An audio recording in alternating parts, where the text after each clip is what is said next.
After that incident, a wave of curiosity and panic swept through the neighborhood.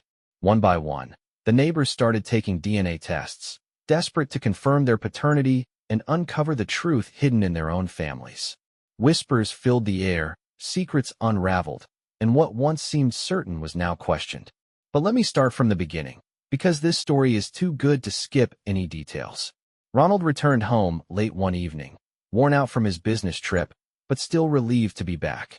Camille, his wife, greeted him at the door with a soft smile, her presence seemingly warmer than he remembered.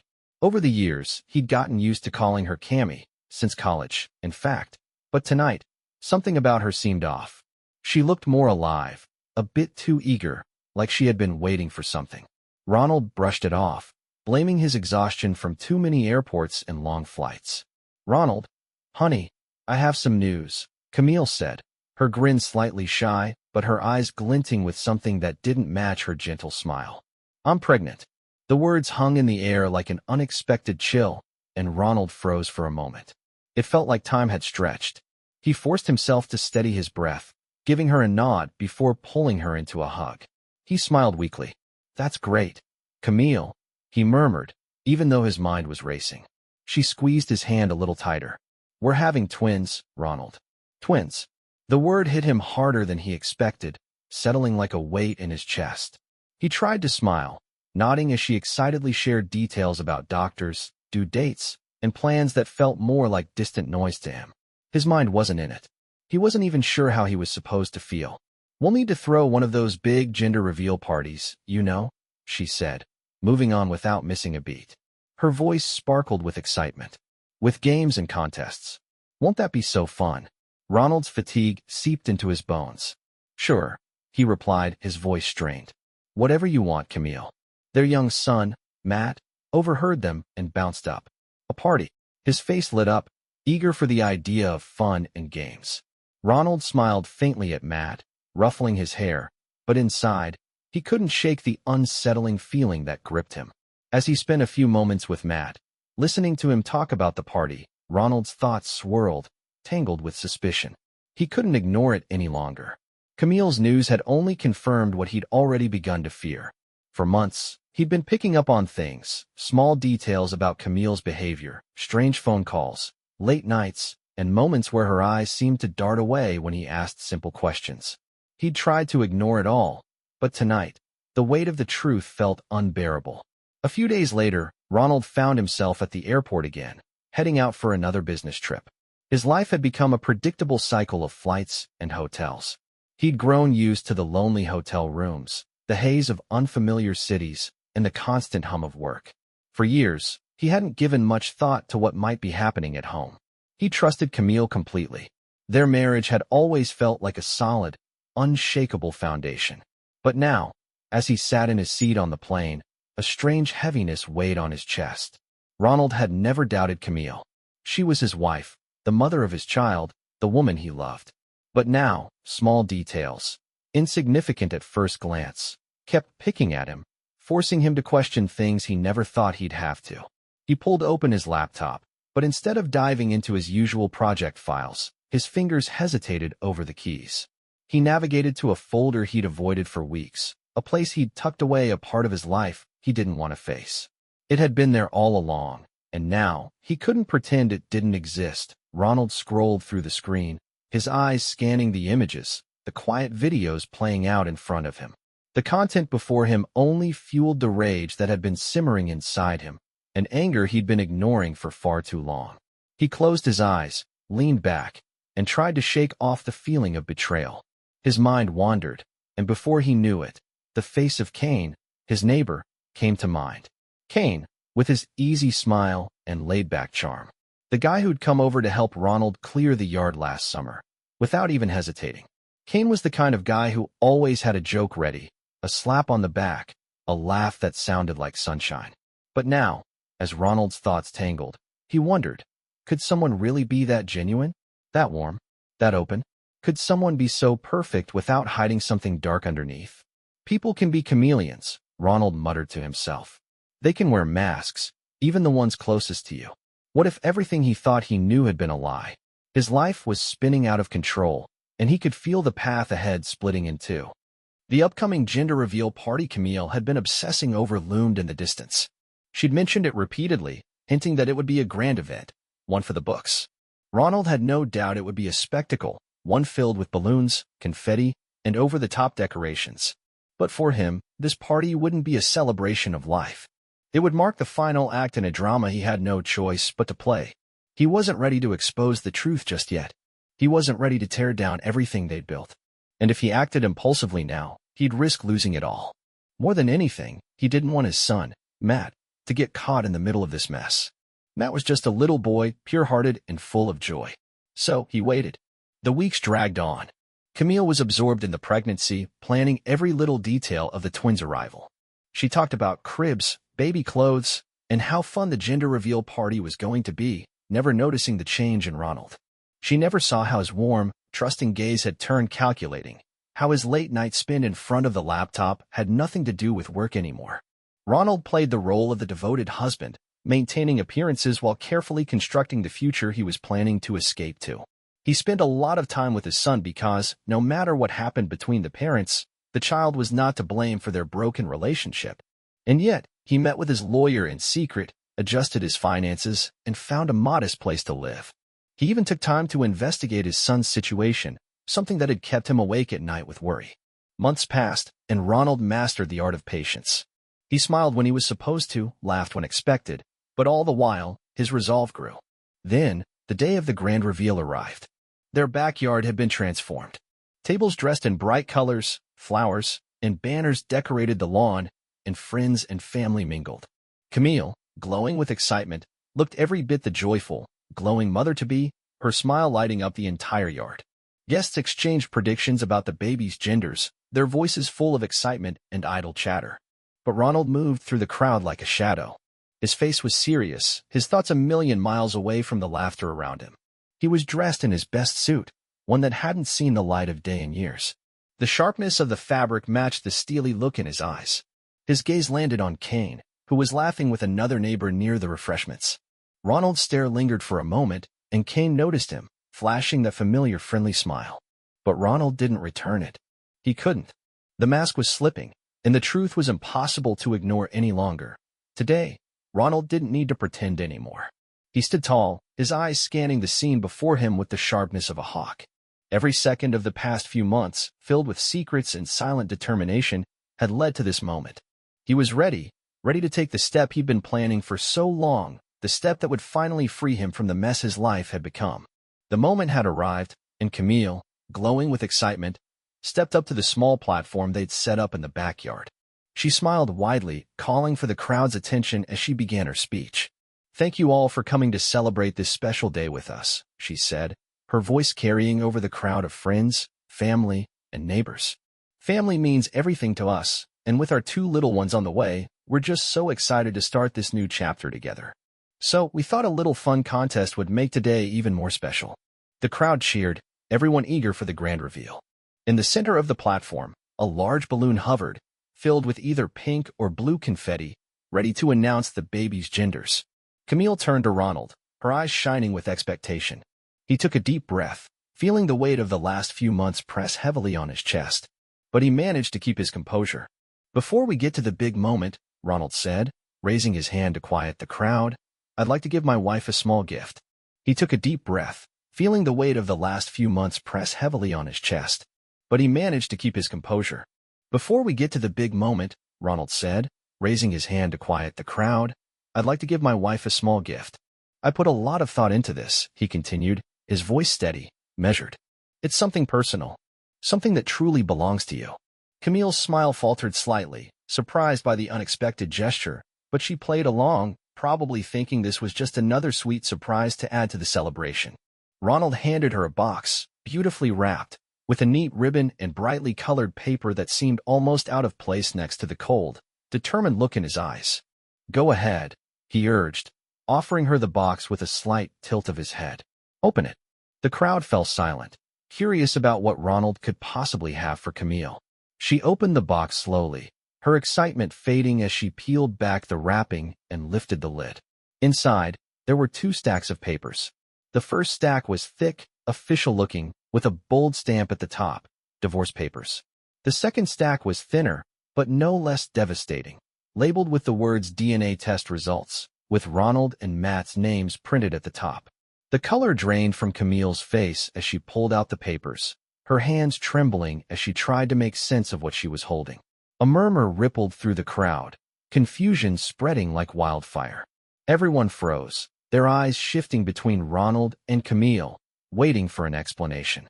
Ronald turned to the crowd, his voice cutting through the silence. "I shouldn't be the one standing here," he said. "These future twins, this big reveal, it's not for me. It's for Kane." He pointed across the yard, toward the neighbors standing awkwardly in the back with a drink still in his hand. "Kane should be up here. He should be the one popping this balloon." Gasps echoed through the crowd. Heads snapped toward Kane, who looked as though he'd just been struck by lightning. His face turned pale, his eyes wide with disbelief.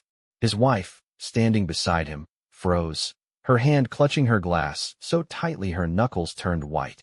Camille, still reeling from the shock, looked at Ronald, tears beginning to well in her eyes. Her voice trembled as she managed to speak, her words barely above a whisper. "Ronald, these are divorce papers and a DNA test. What's going on? Why are you doing this?" Ronald met her gaze, his eyes hard and filled with a quiet resolve that had been growing inside him for months. "Camille," he replied, his voice steady, "I know more than you think." He paused, letting the weight of his words sink in. "I know about the secret life you've been leading, the lies you've been feeding me, all while I was out there working hard for our family. And as for how I found out, well, it's all there, in black and white." He took a deep breath, his expression unyielding. "I did what I had to do, Matt, and I deserve the truth." The guests exchanged stunned glances, whispers quickly turning into murmurs that filled the yard as the reality of the betrayal began to sink in. Camille, still holding the divorce papers and the DNA test results, looked as if the ground had been ripped out from under her. She blinked, her lips parted in shock, unable to find words as Ronald stood tall, unsmiling, waiting patiently. The silence became almost unbearable, stretching on until, with a slow, steady breath, Ronald broke it. "Well, Camille, why don't we get back to what you planned?" he said, his voice calm but firm, his eyes never leaving her. "After all, everyone's waiting for the big reveal." Camille, wide-eyed and trembling, just stared at him, her mouth opening and closing, no words coming out. Ronald turned toward the crowd. "You know, it's funny how life works," he began. "While I was working hard, planning for a future with my wife and son, my faithful wife was out there finding, let's say, adventures, and the embrace of another man." He shifted slightly, his gaze sweeping over the shocked faces of the crowd. "I could show you all the footage from the cameras I installed at home," he continued. "But, dear guests, I'd rather spare you from those dirty videos. You don't need to see all the details to understand what's been going on." Gasps rippled through the crowd. Some exchanged disbelieving looks, others stood frozen, unsure how to react. Camille's friends looked like they were in shock. Camille, her face now flushed with a mix of horror and humiliation, was struggling to breathe properly. But Ronald wasn't done. He turned back to her. "But that's not even the worst part. The worst part is that all of this led me to question things I never wanted to question. I did a DNA test with my son, Matt." The silence deepened, the air thick with anticipation. "Turns out, Matt isn't my child." Camille's head jerked back, and her face flushed bright red with a mixture of anger and disbelief. "No, Ronald, no. This is insane," she shouted. "What kind of sick joke is this? Matt is your son, and these babies, they're yours too." Ronald shook his head, unyielding. "I don't know who Matt's father is, Camille. Maybe it's Kane. But what I know for certain is that Kane is the father of these twins." The impact of Ronald's words hit with the force of a thunderclap. All eyes shifted to Kane, who stood rooted to the spot, pale, stiff, and wide-eyed, his mouth hanging open in stunned horror. His wife, standing next to him, was frozen in place, her expression a volatile mixture of shock, hurt, and fury. Ronald gave a small, almost casual wave to the crowd, as though this were any other party, any other farewell. "For those of you who want more details," he said calmly, "you're welcome to join me at divorce court. But as for me, it's time for me to go." It's time to move on to a new life, one without the lies and betrayal. Ronald took one last, lingering look around the yard before turning toward the exit. Camille, unable to hold it in any longer, burst into tears, her voice rising into a frantic, panicked shout. "No, this is all a lie, Ronald. You can't believe this. I am your wife. I am faithful. This is just a sick misunderstanding." Camille stumbled toward him, clutching the papers tightly in her hands, her voice shaking with desperation. "Ronald, please," she begged. But Ronald didn't respond. He turned his back on her, walking toward the gate without a second glance.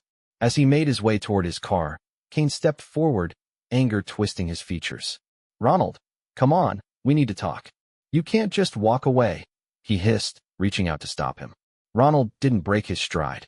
With a swift, simple move, he sidestepped Kane and sent him sprawling to the ground with a firm shove. He looked down at Kane, his voice low but resolute. "You're not my neighbor, Kane. You're not my friend. You're just as much a traitor as Camille, and I've got nothing left to say to you." Without another word, Ronald stepped over Kane's sprawled body and walked toward his car. He slid into the driver's seat, started the engine. With a final, deliberate look back at his former life, he pulled out of the driveway, leaving behind the gasps, the whispers, and the shattered pieces of his past. In the months that followed, Ronald faced the divorce hearings with unwavering calm. Every step he took was marked by careful preparation and a quiet determination. He had been ready for this moment, ensuring that his assets were secure, well hidden, and untouchable. He had shielded his finances with an expertise that only he understood, leaving no opportunity for Camille to exploit. Every account, every investment, and every piece of property had been moved beyond her reach. Ronald walked into the courthouse knowing that no matter what Camille or her lawyer threw at him, they wouldn't be able to touch what he had worked so hard to protect. The evidence he presented in court stunned everyone. In addition to the divorce papers, Ronald introduced hours of video footage from the hidden cameras he had set up around their home. On the tapes, there was no denying what had been happening behind his back.